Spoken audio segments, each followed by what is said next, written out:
Well, hi there. Welcome to the ChessBase Workshop. My name is Steve Lopez. Thank you for clicking on that link and joining us. We've been looking at opening keys in ChessBase 10. We have a couple last little things to look at before we move on to other topics. We showed you how to create a top-level key.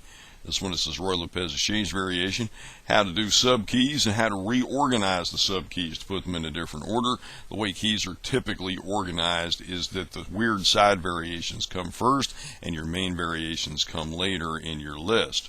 We're going to continue with that process today and show you one more little trick to creating opening keys in ChessBase 10. So to do that, first of all, we need to go back and find our game that I was looking at, which would be this.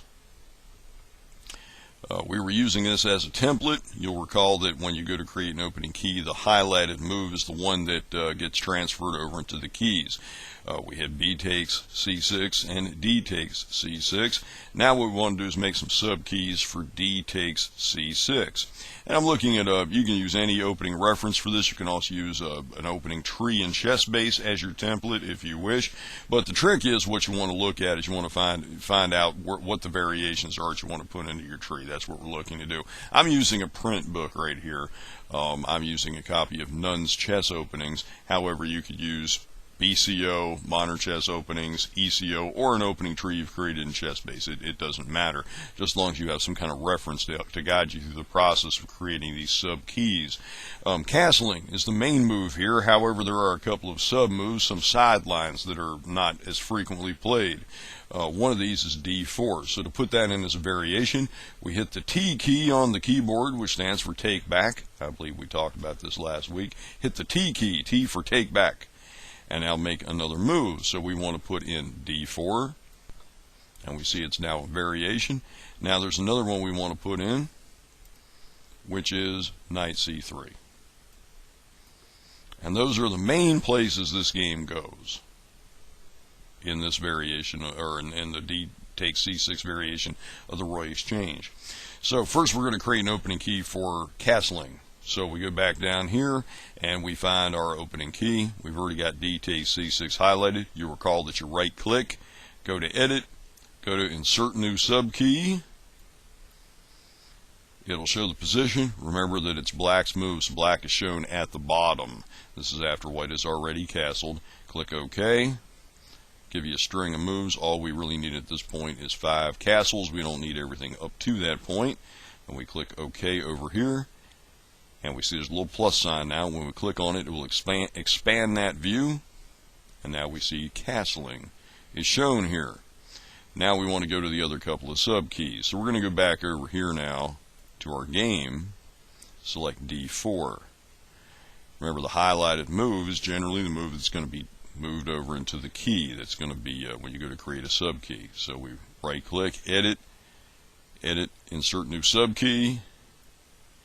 There's the position. D4 has been played. Click OK, and we see a problem. Do you see what the problem is?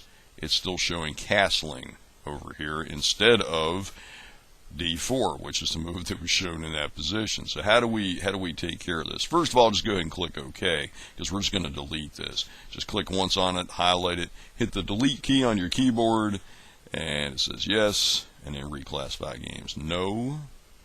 Okay. So, what do? There's a little trick to this that you need to know. Here's the trick. In order for a highlighted move to be translated over into the opening key, to be transferred over to it, it needs to be the main line move. Castling went over there with no problem. Then when we tried to do 5D4, it still showed as castling. It tends to transfer it'll transfer the correct position, but as far as the way it appears in the key, when you're looking at the key, it will always show what the main line move was. There's a way around this. It's very simple. You right click on D4, you go to promote variation, click on that, and you'll now see that D4 is our main move, and that castling has been relegated to sub-variation status. Now let's try this again. We'll go back to our key, highlight the one we want, right click, edit, insert new sub key. Notice D4 is the move that was played, not castling. Click OK. And now we see that it appears correctly. We can just get rid of all these moves. Click OK. And now we have an additional subkey. We got one more to go, which is knight c3. Right click, promote variation. Come back to the keys. Right click, edit, insert new subkey. Knight c3 has been played. Click OK. Delete these moves. OK. And there we are. Now, of course, we're going to need to change the order, by the way. So remember how we did that? We right click. And wait a second here. Let's try this again.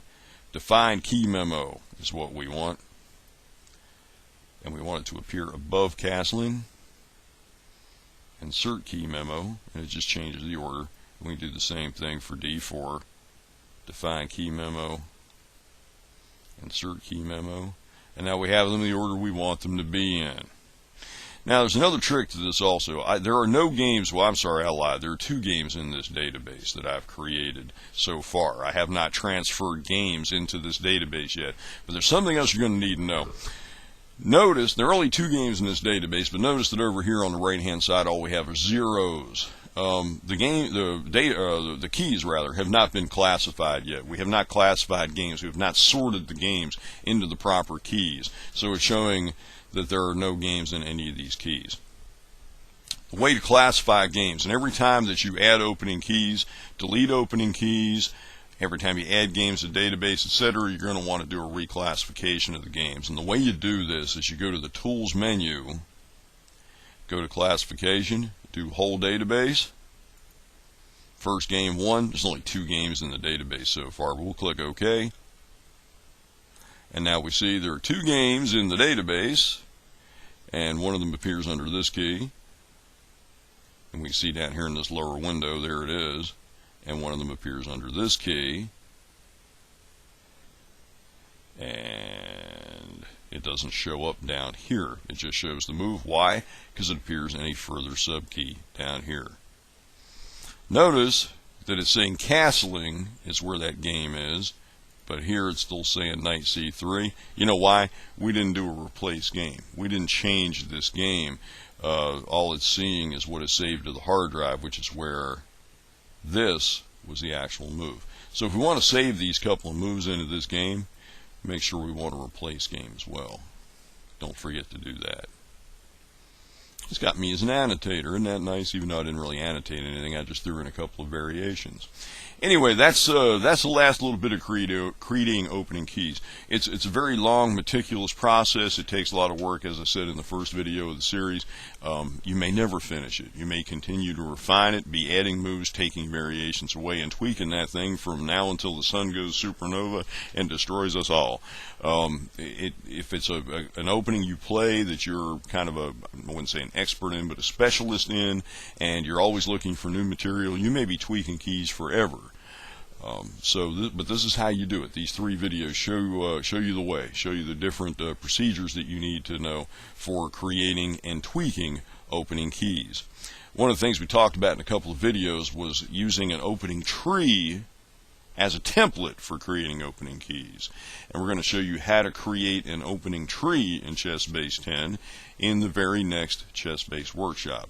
Until then, have fun.